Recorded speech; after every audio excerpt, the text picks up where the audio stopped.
Hello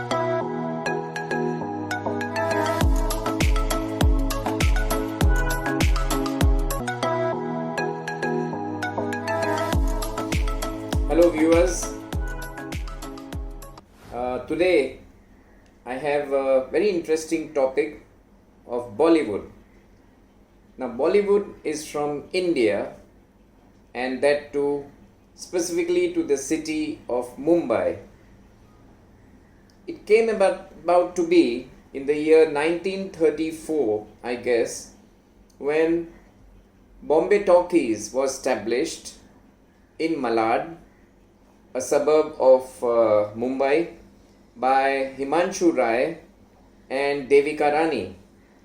It was set up as a production house, a place for Indian films.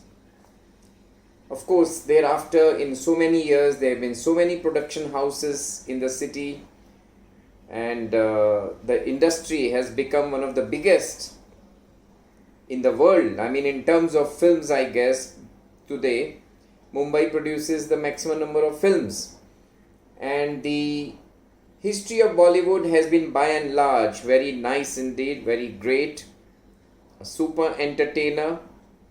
Everybody's loved Bollywood films. I have seen Bollywood from my childhood, various films and all, and of course there is a degree of notoriety that has come into the Bollywood due to elements which are functioning as some kind of a mafia lately, and this has increased substantially to the effect that today it's gone to the extent of probably anti-national elements as well as anti-Hindu elements, both of them put together. Bollywood has acquired this notorious distinction of being somewhat having nepotism or whatever. Now, it has been debated a lot on TV. We've seen a lot of things, what's been happening, but I am nobody to make judgments or to give statements to that effect. It would be unfair of me to talk on some kind of a judgment on this issue, but I can certainly put my points the way I've seen Bollywood from the ground here in Mumbai, for example, and seeing how it's working out, what's been happening. And yes, there are problems and there are certain vested interests working against a given community and India in general. Now, the first, I need to keep referring to a piece of paper because this may require for me to read to give you better information. Now, the first black and white film was made in 1943 called Raja Harishchand by Himanshu. What was his name? One moment. It was done by Dada Saheb Phalke as a silent film. Imagine all that time ago. And the first color film that was made in India was a film called Kisan Kanya. Now that came in 1937. Now that's quite some time ago, and to think that they had color film at that time is somewhat surprising. I didn't know myself till I did some research, and this is what I see now, that the color film was there. And as it went on and on, we also had Mughal-e-Azam, which came in 1960 as a black and white film ideally, but then it was colored as per the new technology, and then that began.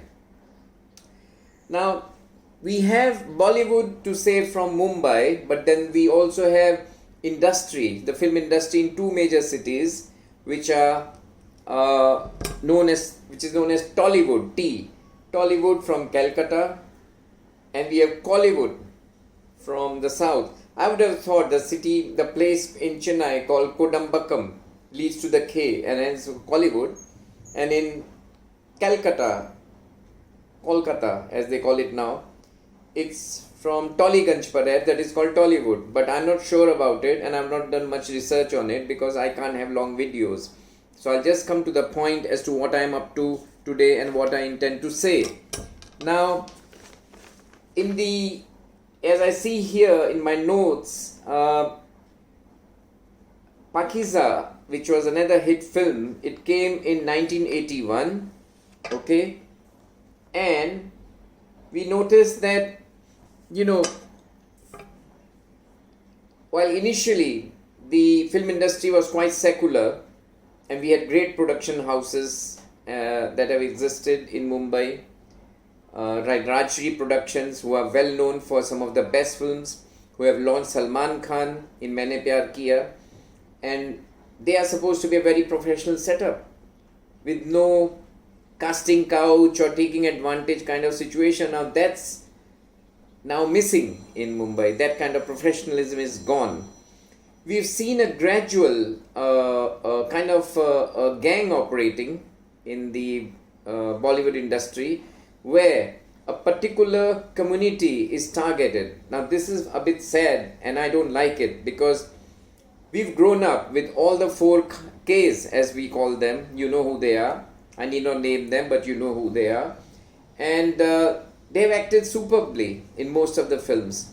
But the nexus when it comes to a situation which in Bollywood, which is favoring particular people, particular community, and having an element of fear and threat and all that, that spoils the industry. Now if I go back in time, you know, there is a film called DDLJ, which is Dilwale Dulhaniya Le Jayenge. This film was super, amazing songs, amazing acting, but it had a scene by the leading actor who breaks the Lakshmi idol in one part of the scene where Amrish Puri, who is no more, is the owner of the shop, but he comes home and says that, you know, that guy, he broke my Lakshmi idol. Now that was a very subtle way, a very soft way of putting that the lead actor had broken the Lakshmi idol, which is the breaking of an idol. You know what I mean? It's been happening in history.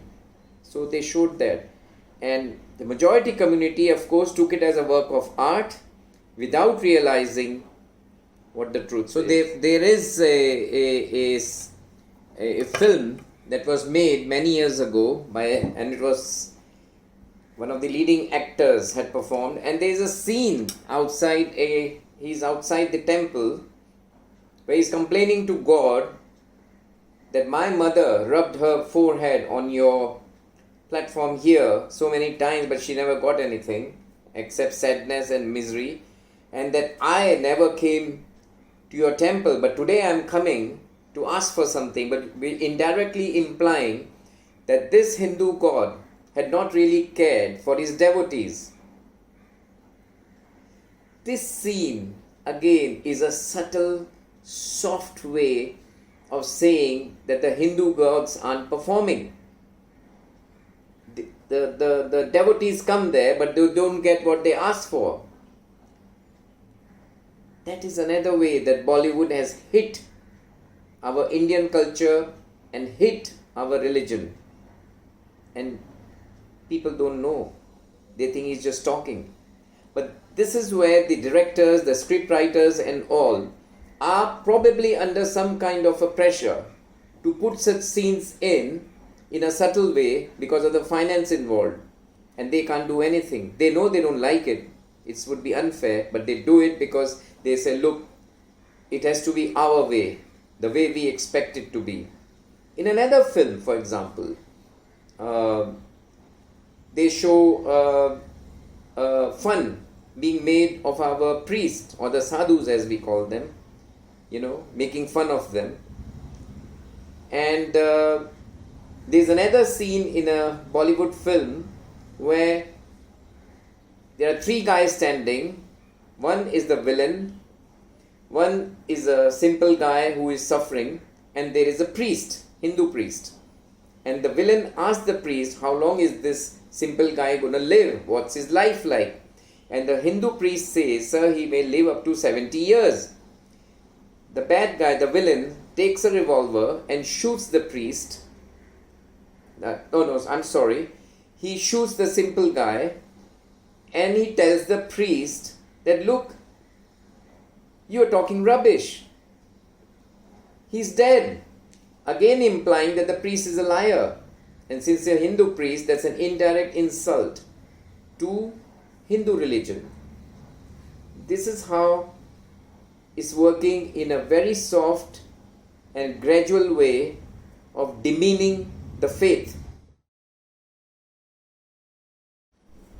In Bollywood, we never had any given film where a guy would stand outside a masjid and say that, Allah, you never did anything. I did namaz for you, I prayed for you, I did fast for you. It was never done.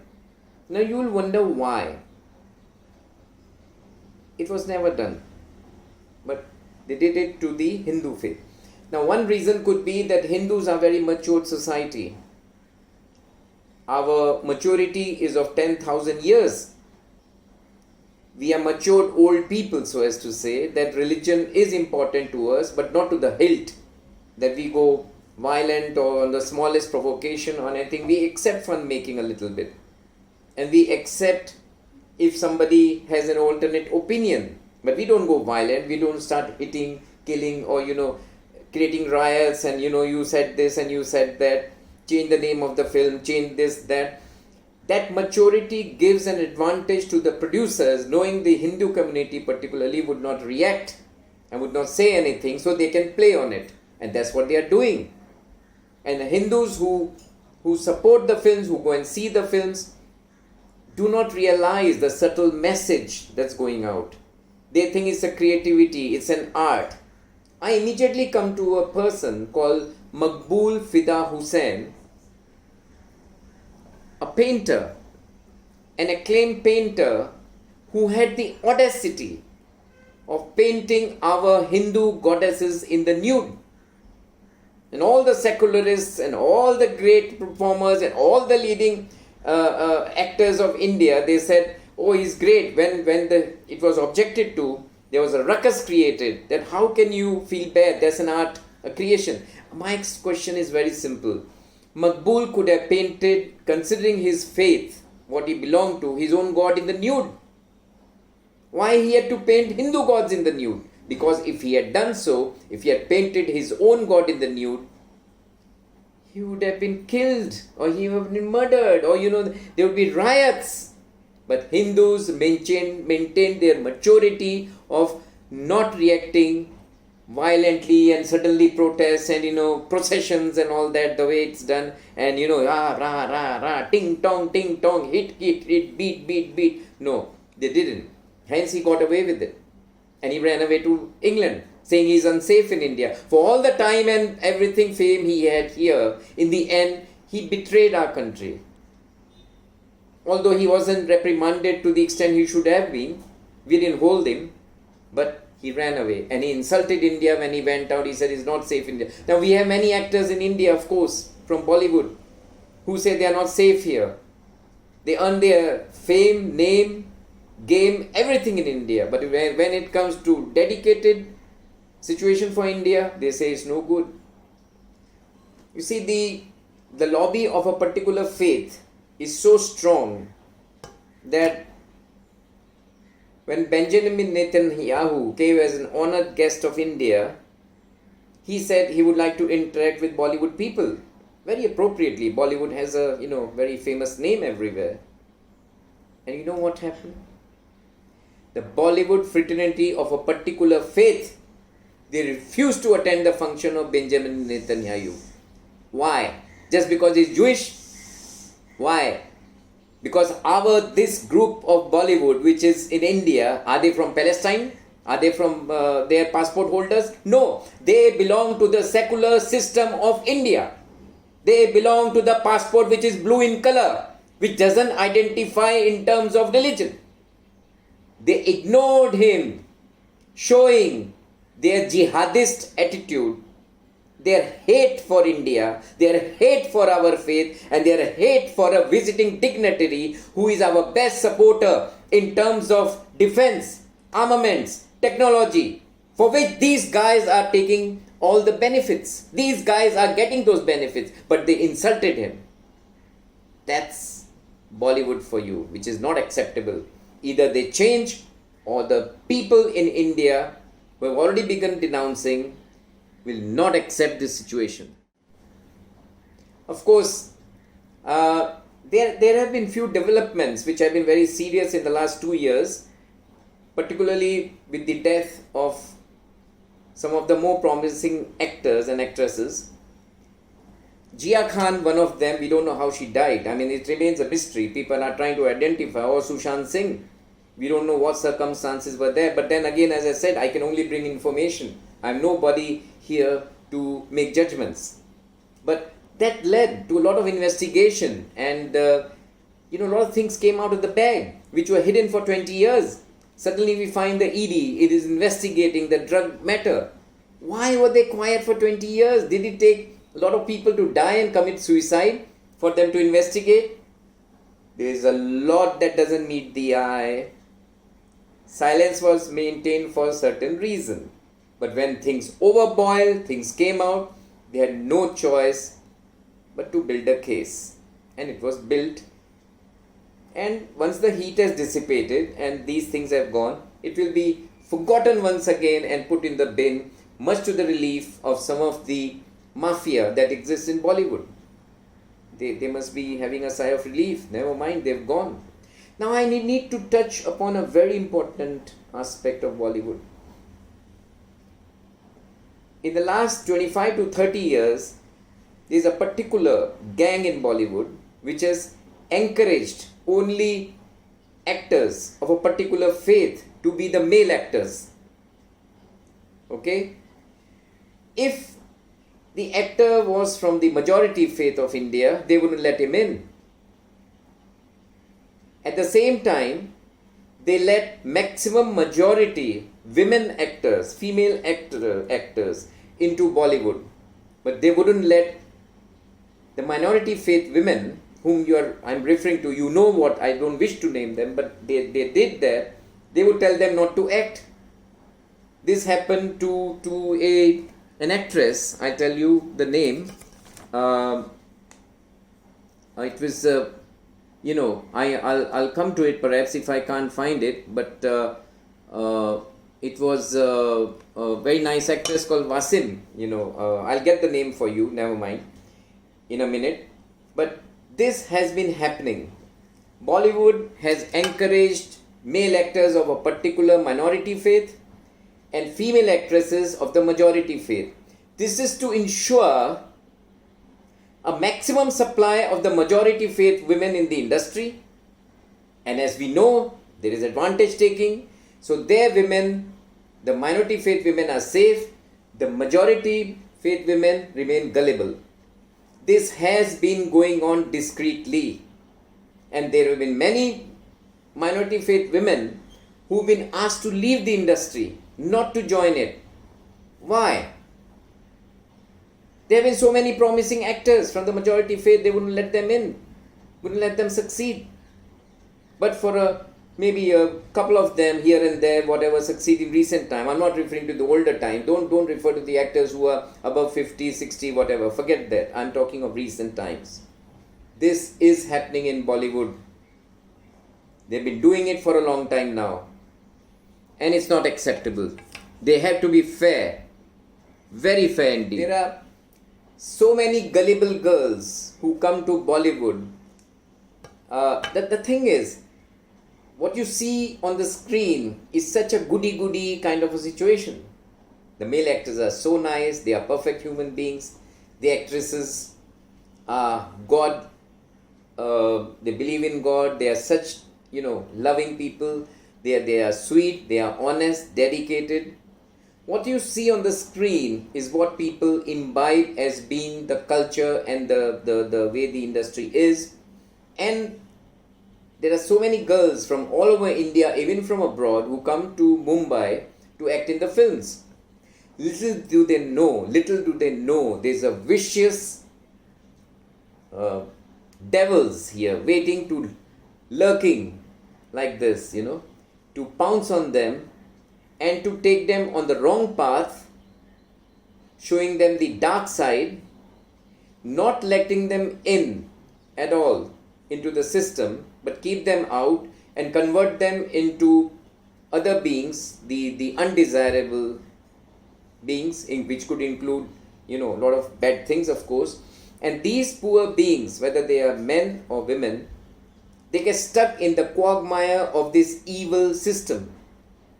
With the result, they cannot go back due to the shame they have acquired and the lifestyle they have to maintain. They need to do wrong to get the money, and they are stuck here with very little chance of success, which what we call nepotism. But again, this is happening, and I'm talking in a general way. I'm not being specific because I don't want to be looked upon as a troublemaker, but I am bringing you the true points to you. This has been happening in Bollywood. I think I'll conclude now by telling that Bollywood has to change itself. Otherwise, they are doomed. Now we have internet coming in with Netflix and Amazon Prime and so many production houses abroad. In the free net, the relevance of Bollywood will get over. Either you sort out the things, give up your gangster element kind of working, anti-national activity, anti-majority faith activity in India, or face annihilation. I would personally still prefer if Bollywood amends itself, being properly organized without the casting couch culture or dirty films or whatever. They just stop doing the acts or drugs or whatever. And then, yes,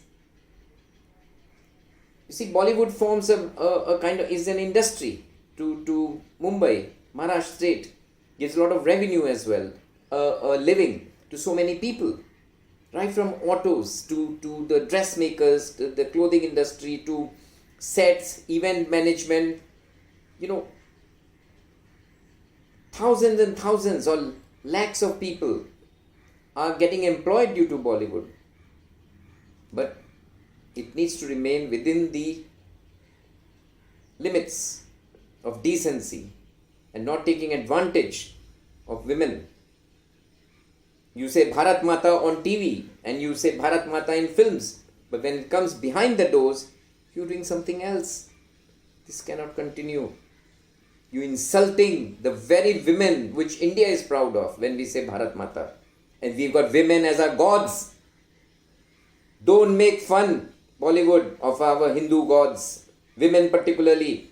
Lakshmi, Saraswati. Please don't. I am referring to the women. Take care of them. And do not be carry out favoritism to a particular community and denounce the others. But it can be managed. I would love to see it managed. I am nobody. But I am only saying things which I have been seen all these years. We love you. You made an impression in the world. Go to any country, they say Bollywood as a reference. Why? Because they trust you. But what they are seeing is the official part in the films. They do not know the backstage, what you're up to. So you've been safe so far. But with a lot of information going here and there will be a backlash. Now we don't want that because we need your industry in Mumbai city. Because it provides employment to so many people. So, I hope it's been an interesting session. I hope we continue to watch Bollywood and that they can produce excellent films as entertainers, but in a fair, equal, decent way. Thank you viewers once again for being with me. Namaste. Bye.